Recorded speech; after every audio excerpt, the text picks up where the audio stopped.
Assalamualaikum warahmatullahi wabarakatuh. Salam sejahtera bagi kita semua. Perkenalkan, nama saya Teddy Septiana Nadi. Saya berasal dari Prodi Sistem Informasi dan NIM saya adalah 05690133. Sebelumnya, saya ingin ucapkan terima kasih kepada Pak Rahmat selaku dosen pengampu mata kuliah basis data yang sudah memberikan kita pencerahan mengenai ilmu ini dari pertemuan awal hingga pertemuan ketiga ini. Dan kita sudah belajar juga secara mandiri materi-materi inisiasi yang diberikan oleh Pak Rahmat. Akhirnya kita diwajibkan mengerjakan tugas pertama yang ada di pertemuan ketiga. Nah, jadi teman-teman, tugasnya itu adalah kita disuguhkan sebuah cerita. Di sini saya sudah buat sisi kiri dan sisi kanan ya, untuk memudahkan teman-teman, dan begitupun saya mengerjakan tugas pertama ini. Jadi tugasnya itu adalah membuat model data, pemodelan data menggunakan ERD atau Entity Relation Diagram. Nah, dan ini adalah contoh kasusnya. Jadi kita langsung aja masuk ke tugas satunya. Baik, jadi contoh kasusnya di tugas pertama ini seperti ini ya, teman-teman. Pada sebuah perguruan tinggi, mahasiswa akan mengambil mata kuliah yang ditawarkan. Setiap mahasiswa dapat mengambil minimal satu mata kuliah, namun dapat mengambil beberapa mata kuliah dalam satu semester. Setiap mata kuliah hanya bisa diajar oleh satu orang dosen, dan setiap dosen dapat mengampu atau mengajar minimal satu mata kuliah. Nah, begitu ceritanya, teman-teman. Dan selanjutnya apa yang harus kita lakukan adalah bahwa ada tahapan-tahapan untuk membuat ERD, yaitu saya sudah kopikan juga di file tugas saya ya di sini. Yang pertama adalah mengidentifikasi dan menetapkan seluruh entiti yang terkait. Kalau kita lihat di tahapan ini adalah mengidentifikasi entitinya nih yang saling terkait. Entiti itu bisa berupa benda mati, bisa berupa makhluk hidup begitu ya. Yang penting entitas atau komponennya yang terhubung atau komponen-komponen yang dikaitkan melalui relasi atau kata kerja nih. Nah, kalau kita lihat di soal cerita ini, nah di sini kita menemukan ada mahasiswa akan mengambil mata kuliah. Artinya kata kerjanya adalah mengambil atau relasinya adalah mengambil. Berarti entitinya apa yang berkaitan dengan relasi ini? Yaitu mahasiswa dan mata kuliah. Nah, jadi kita tulis dulu di sini teman-teman. Mahasiswa, lalu mata kuliah. Setiap mata kuliah hanya bisa diajar oleh satu orang dosen. Nah, berarti dosen ini merupakan entiti. Jadi kita tulis lagi di sini teman-teman. Dosen merupakan entiti. Nah, lalu kita lihat lagi apakah ada entiti lain selain dosen. Dan setiap dosen dapat mengampu mengajar minimal satu mata kuliah. Berarti kita cukupkan untuk identifikasi entiti. Karena berdasarkan soal cerita ini, ada 3 entiti yang bisa kita identifikasi, yaitu mahasiswa, mata kuliah, dan dosen. Selanjutnya, setelah kita mengidentifikasi entitinya atau entitasnya, adalah menentukan atribut-atribut atau field dari masing-masing entiti beserta kunci key-nya atau primary key-nya. Nah, apa itu teman-teman atribut? Jadi atribut itu yang menjelaskan atau yang melekat kepada subjeknya atau kepada entitasnya begitu. Contohnya, kita langsung sambil tulis saja ya. Contohnya misalkan mahasiswa. Dia memiliki atribut apa saja? Pastinya apa yang melekat di mahasiswa itu. Kalau kita perbandingkan dengan contoh lain misalkan kwitansi. Nah, teman-teman pasti udah pada tahu nih bentuk atau format kwitansi. Di kwitansi itu ada apa aja sih? Ada kodenya, ada pembilangnya, ada keterangan. Nah, itu adalah atribut-atribut yang melekat pada kwitansi itu sendiri. Nah, sekarang kasusnya adalah mahasiswa. Kalau mahasiswa, apa atribut-atribut yang dimiliki oleh mahasiswa? Yaitu kita bisa jawab yang paling mudah adalah NIM. Kenapa NIM? Karena NIM ini melekat, setiap mahasiswa itu punya yang namanya NIM. Dan NIM ini juga bersifat unik dan bisa kita langsung jadikan primary key. Kita buat garis bawah ya. Nah, untuk menandakan bahwa NIM itu adalah primary key-nya. Lalu selanjutnya ada apa lagi? Tentunya ada nama. Ada nama, lalu program studi apa begitu ya. Lalu ada kelas juga bisa melekat di mahasiswa. Mungkin ada atribut-atribut lainnya seperti alamat, lalu nomor telepon,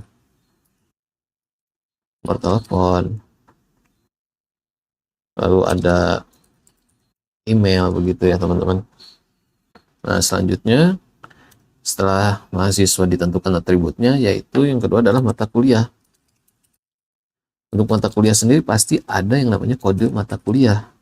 Dan ini sifatnya unik dan tidak bisa sama dengan mata kuliah yang lainnya. Artinya tidak boleh duplikasi nih untuk kode mata kuliah. Maka kode mata kuliah ini bisa kita jadikan sebagai primary key, yaitu kunci yang unik. Nah, selanjutnya pasti ada nama mata kuliah. Bolehlah kita sebutkan lagi mata kuliah. Lalu mungkin ada berapa SKS-nya, SKS. Lalu semester mungkin. Selanjutnya ada dosen. Tentunya dosen juga mempunyai kode unik yang berbeda dari dosen-dosen lainnya, yaitu apa? NID, nomor induk dosen. Nah, ini juga sekaligus kita bisa jadikan primary key karena memang benar-benar unik begitu teman-teman. Kita kasih underline. Setelah itu ada apa lagi? Tentunya ada nama. Ada nama dosennya, mungkin ada atribut lain juga sama, alamat. Lalu program studinya apa? Begitu ya. Mungkin 3 sudah cukup untuk mewakili atribut dosen. Baik, setelah menentukan atribut-atributnya atau field dari masing-masing entitasnya beserta kuncinya, di sini kita sudah tahu mahasiswa itu primary key-nya NIM, lalu mata kuliah itu primary-nya kode mata kuliah, dan dosen itu adalah NID, begitu ya teman-teman. Nah, setelah menentukan itu, selanjutnya adalah mengidentifikasi dan menetapkan seluruh himpunan relasi di antara himpunan-himpunan entity yang ada beserta kunci tamunya. Foreign key, teman-teman. Kalau kita lihat kepada materi inisiasi ya, untuk mengidentifikasi atau menetapkan seluruh himpunan relasi itu agar mudah, itu kita membuat dulu tabel matriksnya, yaitu matriks di relasi antara himpunannya atau antara entitasnya. Nah, karena itu kita buat dulu teman-teman tabelnya. Kita insert di sini. Kita ketahui bahwa ada 3 entitas, berarti kolomnya 4, barisnya 4 juga ya. Nah, kita tulis di sini entity.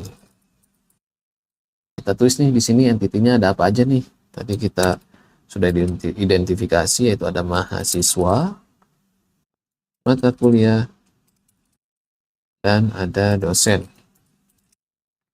Nah, kita tulis lagi di bawah juga mahasiswa, mata kuliah, dan dosen. Nah, sekarang kita cocokkan nih teman-teman.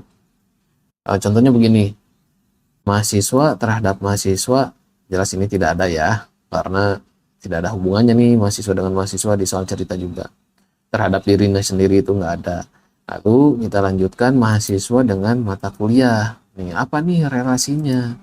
Kalau kita lihat di soal cerita, mahasiswa akan mengambil mata kuliah-mata kuliah. Artinya ini kan proses KRS ya, pengambilan mata kuliah-mata kuliah yang akan kita ambil untuk semester berikutnya, begitu teman-teman. Nah, berarti apa nih relasinya yang sesuai antara mahasiswa dan mata kuliah? Ya, tidak ada yang lain selain meregistrasi, teman-teman.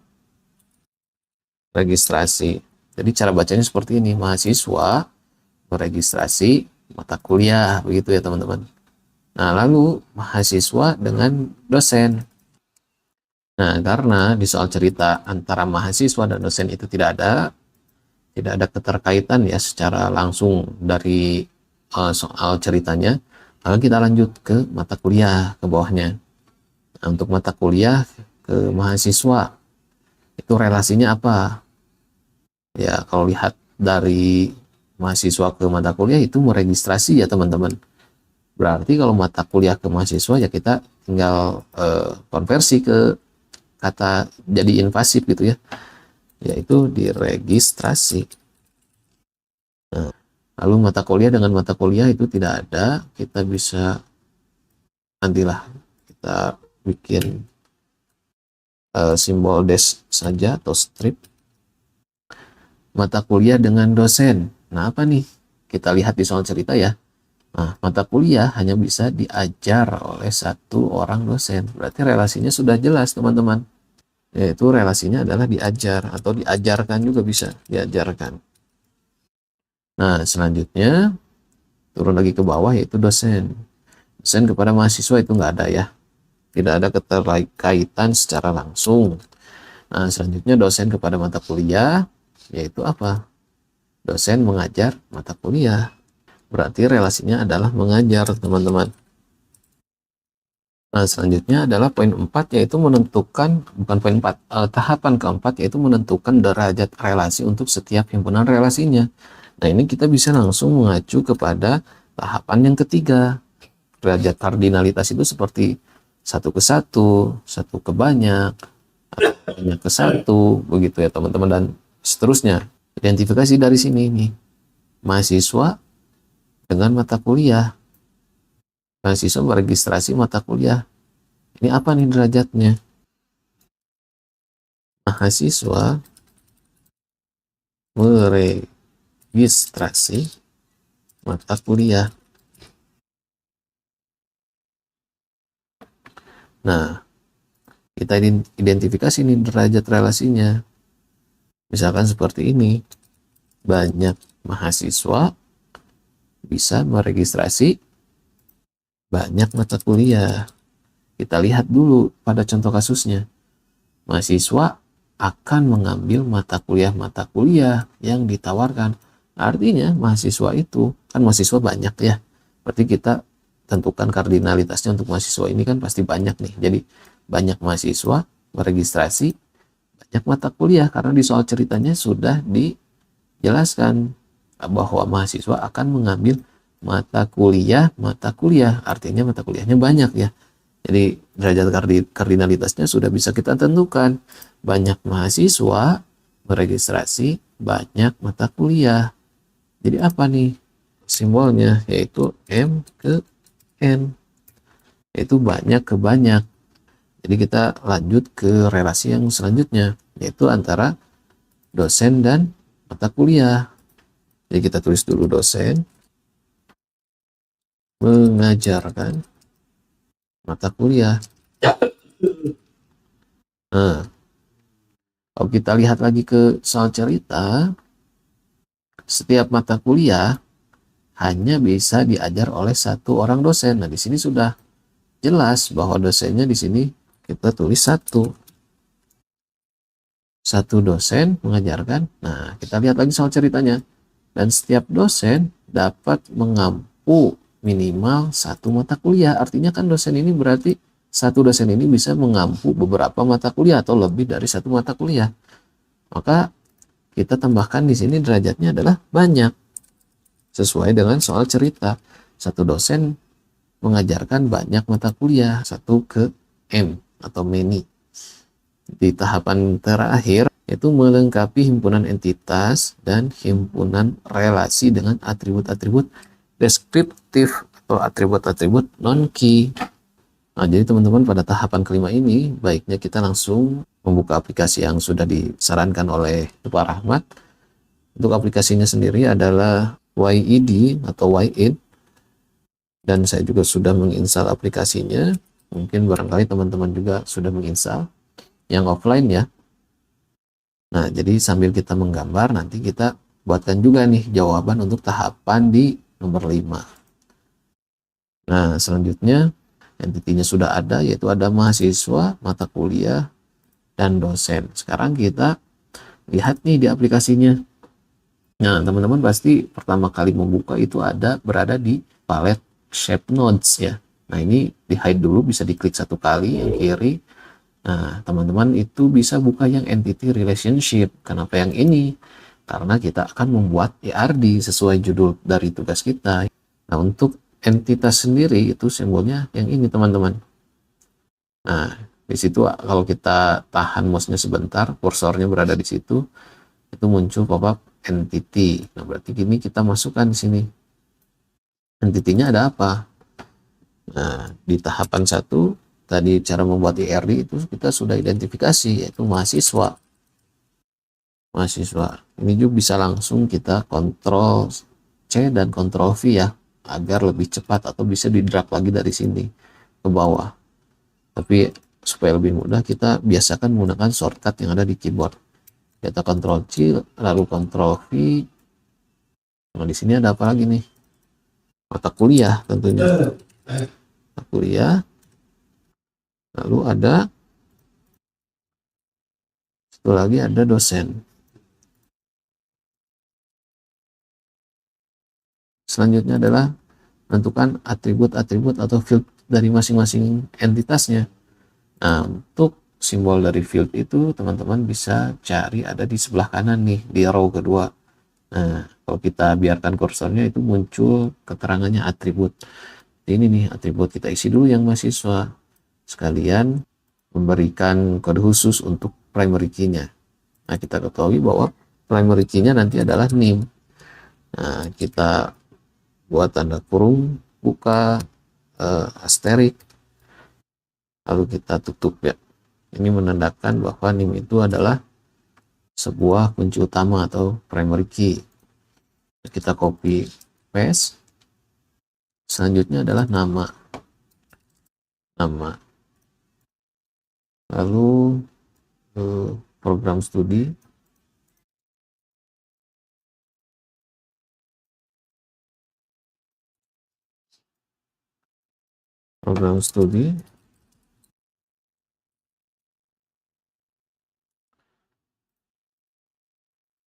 Lalu selanjutnya ada kelas.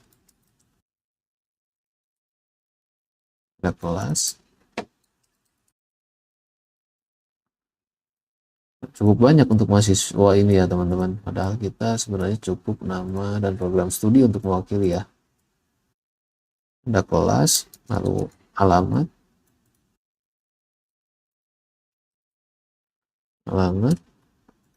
kita copy aja lagi. Nomor telepon. Oh, ini udah nggak cukup nih teman-teman. Mungkin saya gambarkan dulu seperti ini ya untuk atributnya, karena yang penting sudah mewakili. Setelah itu kita bikin garisnya yang polos. Nah, yang ini ya, kita drag, kita masukkan ke atribut name, lalu kita drag ke mahasiswa. Nah, begitu juga yang seterusnya. Nanti yang baca tahu bahwa ini atribut milik siapa nih, berarti milik mahasiswa entitasnya, begitu teman-teman. Nah, baik, selanjutnya adalah setelah mahasiswa, selanjutnya adalah mata kuliah. Nah, di sini juga saya salah nulis nih, kekurangan huruf A. Mata kuliah ada kode mata kuliah. Nah, kita copy aja ini yang primary key. Ada kode mata kuliah, tandai dulu sebagai primary-nya mata kuliah, lalu nama mata kuliah,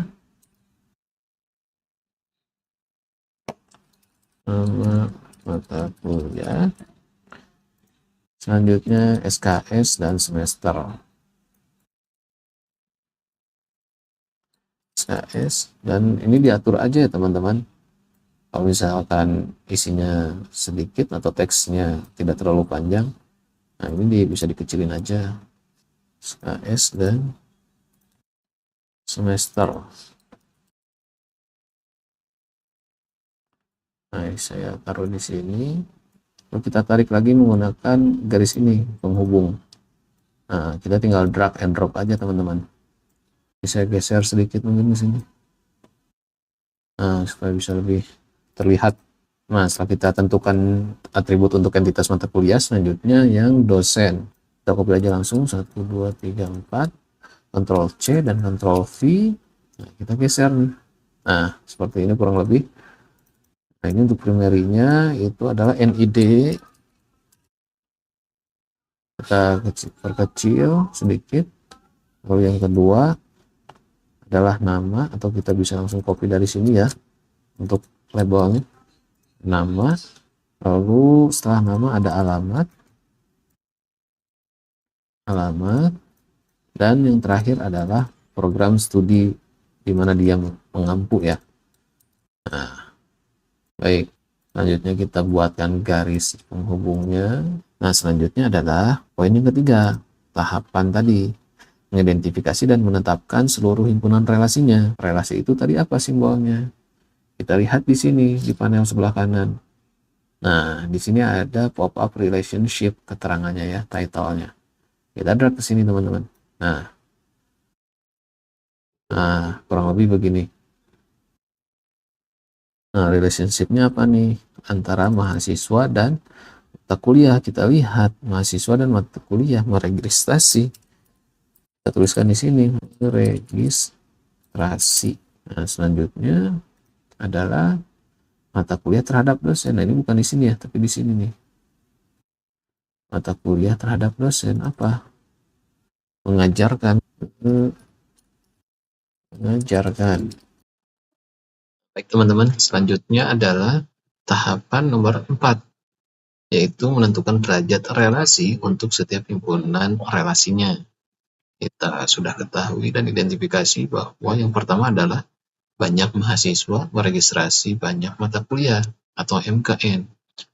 Kita bisa langsung tarik saja nih dari sini untuk garisnya, yaitu banyak ke banyak. Artinya simbol banyak itu kalau menurut materi inisiasi adalah yang seperti ini, ada kaki ayam gitu ya, ada 3. Nah, ini kita tarik dari mahasiswa meregistrasi, selanjutnya dari mata kuliah ke sini juga ke meregistrasi. Nah, di sini sekarang kita sudah bisa baca seperti ini. Banyak mahasiswa meregistrasi banyak mata kuliah.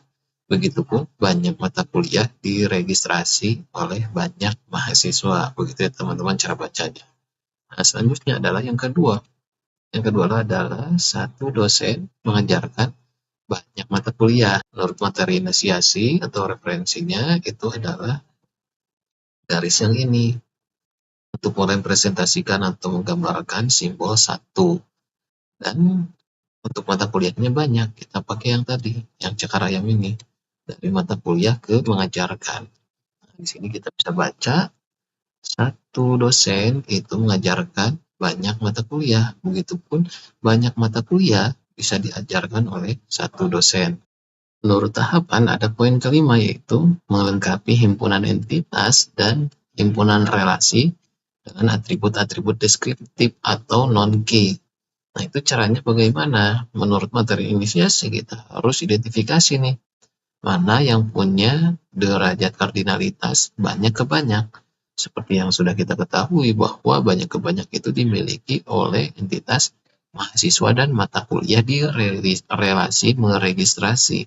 Artinya yang ini teman-teman, kalau kita lihat ada 3 proses ini, entitas mahasiswa dan mata kuliah yang direlasikan dengan kata kerja meregistrasi. Kalau kita lihat itu derajat kardinalitasnya banyak ke banyak. Nah, teman-teman, karena derajat kardinalitasnya itu adalah banyak ke banyak, maka dibutuhkan lagi untuk menjembatani proses ini, yaitu yang nantinya akan ada tabel baru yang mensupport kedua tabel ini, yaitu kita bisa beri nama registrasi mata kuliah. Kita simpan di sini ya. Registrasi mata kuliah.